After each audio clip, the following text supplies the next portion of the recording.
Snow White and the Seven Dwarfs. I've always wondered why it's dwarfs and not dwarves. 1937, although some sources say 38. Either way, it was Walt Disney's first feature-length animated film. Now, none of these actors were credited at the time. Disney had the idea that to know the name of the actors would take the audience out of the story, which honestly is a bit odd because most of these people were not that well known. And still to this day, they are not that well known. Well, no more, because have I got some information for you. Buckle up, cause here we go. Starting off with the gal herself, Snow White, played by Adriana Elena Loretta Caselotti, born 1916 in Bridgeport, Connecticut. Born into a family of opera singers and musicians, she worked as a chorus girl and session singer at MGM. In 1935, Disney hired her as the voice of Snow White. Her father was a voice coach and received an inquiry asking if he knew of any good actresses to put up for the part. His daughter was listening and promptly nominated herself. She was paid $970, which in today's money would be about $19,000. She said that at the time, she was not told the animation would be a feature film, and was surprised when she saw it at the premiere. Since the voice actors, as I said, were not credited, she had to sneak in. After the movie premiered, she was offered a great opportunity on the immensely popular Jack Benny radio program, but her contract with Disney forbade it. This was probably a major cause of her career stalling out.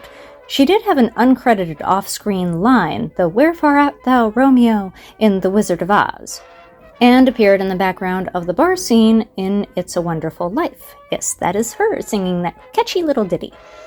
Other film work includes Naughty Marietta, The Bride Wore Red, and Two Sisters from Boston. She passed away from cancer in 1997. The Evil Queen and the Witch, Grand Dame with Presents, Lucille LaVerne, born 1872 in Nashville, Tennessee. Beginning with summer stock, she graduated to Broadway at age 16. Her ability to play many different types of roles led to her becoming a popular leading lady with numerous worldwide stock companies, and she later ran her own stock company, plus she was a playwright and a director. Her film debut was in 1915, and Snow White was her final film role. Other film work includes Orphans of the Storm, Little Caesar, and A Tale of Two Cities, which I have seen, and I had no idea that was her. She passed away in 1945 of lung cancer. The Prince, Harry Stockwell, born 1902 in Kansas City, Missouri. He appeared in several Broadway musical revues beginning in 1929 and continued sporadically on Broadway throughout his career. His roles there included succeeding the part of Curly from Alfred Drake in the original run of Oklahoma. He stayed in that part for 5 years. Other film work includes Broadway Melody of 1936, Here Comes the Band, and Rhapsody in Blue. He was married 3 times and, notably, was the father of actors Guy Stockwell and Quantum Leap mainstay Dean Stockwell. He passed away in 1984. The Huntsman, Stuart Buchanan, born Paul Stuart Buchanan Sr. in 1894, Eldora, Iowa. Quick note, if you look up Stuart Buchanan, you find this picture, but I don't believe that was him. It doesn't look like these other pictures at all, does it? He received a doctorate from Harvard and served 2 years in World War I. He started as a teacher of poetry and drama at the University of Florida and West Virginia University, directing school theater productions and beginning the University of Florida radio station. He then became program director at the radio station KHJ in Los Angeles, directing episodes of such dramas as Lux Radio Theater, and then becoming program director and head of scripts at ABC Radio. Soon enough, he was the dialogue and casting director at Disney. In 1947, he shifted to head of the radio and television department of the McCann Erickson ad agency. He produced the popular television series The Ohio Story, which ran for 8 seasons. Other Disney voice work includes the carnival barker in Pinocchio and a flight attendant in Saludos Amigos. He passed away in 1974. And now, the dwarfs, or dwarves, because I wanted to do them all together. Let's start with Doc. Roy Atwell, born John Atwell in 1878 in Syracuse, New York. He attended school through 8th grade and served in the National Guard. He appeared in several Broadway musicals before and after World War I, and wrote the song Some Little Bug Is Going to Find You, and the lyrics to another song, When a Piece of Toast Climbs Your Bedpost with a Cigar. Can't make this stuff up. An early line flub on Broadway became a hit and led to him becoming a comedic actor who frequently muddled words. He was a regular on the popular radio program The Fred Allen Show, and also appeared in films such as The Outsider, Honolulu, and Avy's Irish Rose. He passed away in 1962.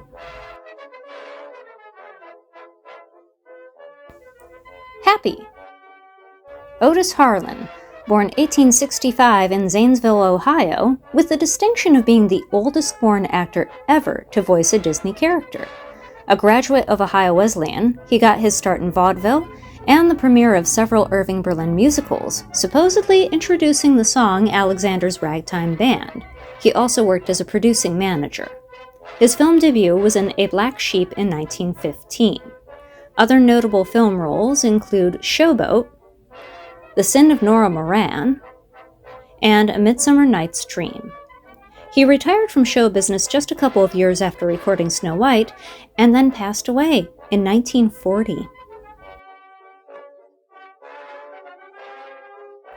Bashful.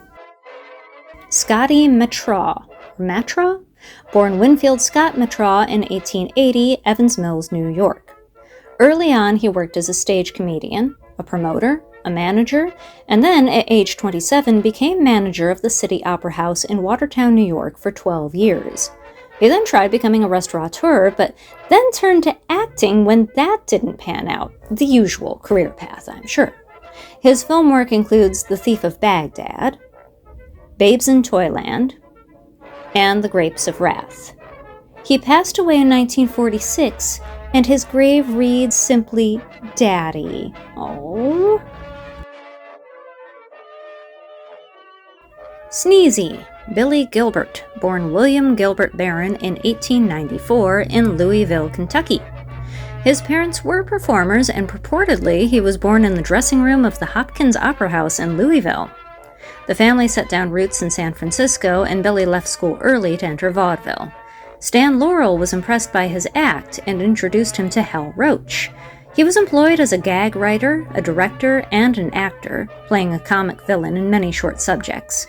One of his popular comedy bits was in Sneeze Routines, where his speech would break into spasms and culminate in a roaring sneeze, which led to his being cast by Disney. His film career was full and varied, and later he also did well in television.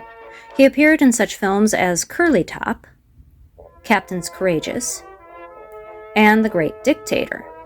For Disney, he also voiced Willie the Giant. He passed away in 1971 after a stroke. Dopey's Vocalizations. Eddie Collins, born 1883 in Jersey City, New Jersey. He began in vaudeville in 1905, moved on to Burleycue in 1925. It was one of these shows which led to his getting hired as the live-action model for Dopey. He also made the sneezing sounds for the animal characters. He was such a hit with the company that Disney wrote a letter of recommendation to 20th Century Fox and furthered Collins' film career. Other film work includes The Bluebird, In Old Chicago, and Drums Along the Mohawk. Sadly, he passed away in 1940 of a heart attack.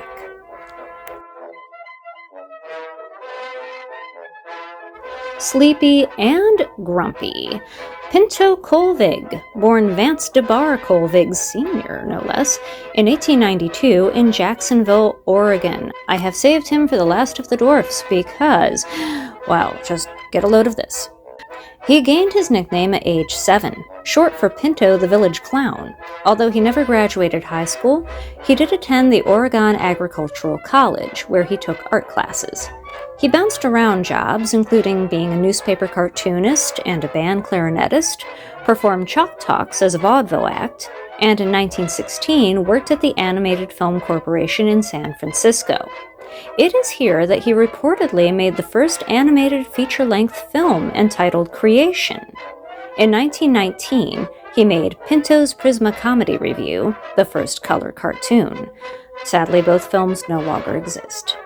In the late 20s, he attempted to establish a cartoon studio with Walter Lantz, and briefly voiced Oswald the Lucky Rabbit. That's my youngest kid's favorite character. In 1930, he signed as an animator with Disney, and provided many voices as well, with a 3-year stint at Max Fleischer Cartoons, where he also stepped in to voice Bluto on Popeye. He did some radio work, including being the first to do vocal effects for Jack Benny's famous car, the Maxwell, before Mel Blanc took over the part. He voiced a Munchkin in The Wizard of Oz, sorry, couldn't find which one, and in 1946 was cast as Bozo the Clown.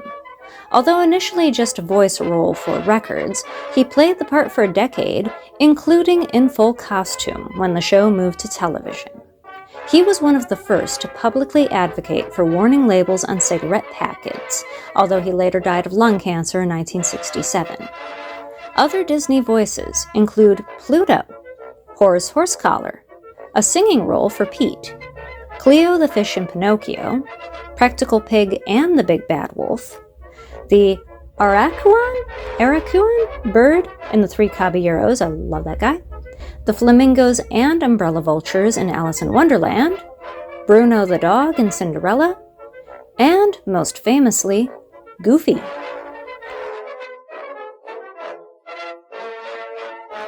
The Yodelling from the dance sequence was Jimmy MacDonald. Now, I've covered him in several Disney videos by now because this guy was head of the Disney sound department, and he did a ton of step-in incidental voices in the films.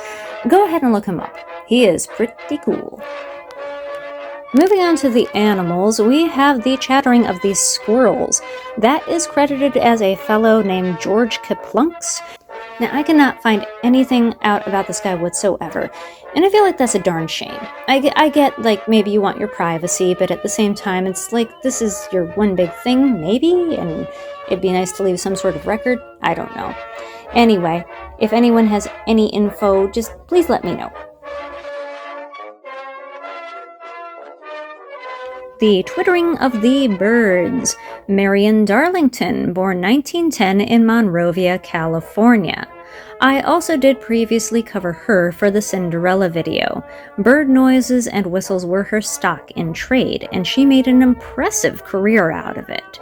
So look that video up so if you want to learn more. Very cool lady. She passed away in 1991.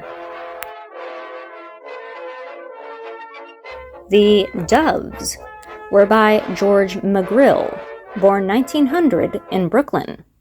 As many have done, he began on stage and moved into film in the silent years, becoming both an actor and a stuntman.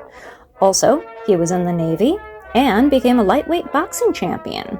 Some of the film work in his long career includes Lord Jim, King Kong, and The Secret Life of Walter Mitty. He passed away in 1952 of unreported causes. The Vultures, Jack Nill. Another dude I disappointingly cannot find a darn thing about. The Google ever so helpfully leads me to Jack O'Neill from Stargate SG-1 or to Jack Nicholson. This is what I get for trusting the internet.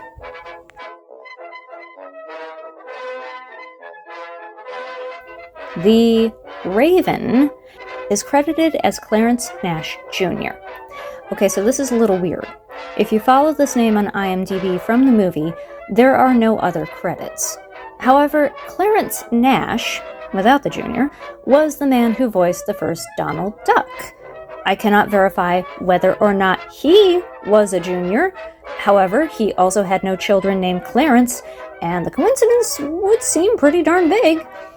In any case, Clarence Ducky Nash is also a darn cool guy, who I will almost certainly be covering in a future video when I have absolute confirmation of his participation.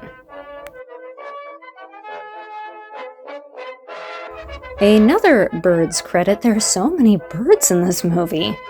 Purv Pullen, born 1909 in Philadelphia. Another interesting fellow. He began imitating bird calls while growing up on a farm, and after a stint as a disc jockey, brought the talent to the movie business. He did many bird and animal sounds in various cartoons, and began providing sound effects for Spike Jones in 1945. His other Disney work includes background bird sounds for The Enchanted Tiki Room, as well as for Cinderella and Sleeping Beauty. He was also a sometime ventriloquist. He passed away in 1992. If you're noticing I missed a character, yes I did. The Magic Mirror was by Moroni Olsen, born 1889 in Ogden, Utah. I wanted to finish up with a relatively well-known actor just to prove we can still do that after those couple that I couldn't find. Moroni Olsen studied at Weber State Academy and the University of Utah. He taught drama at the Cornish School in Seattle, and organized his own traveling theater group, the Moroni Olsen Players. He went on Broadway and was brought to Hollywood in 1935. A member of the Church of Jesus Christ of Latter-day Saints, his religion was extremely important to him, and he was one of the organizers of the yearly pilgrimage play in Hollywood. He worked in film for many years, and was fortunate to receive roles in major films like Mildred Pierce, It's a Wonderful Life, and Father of the Bride.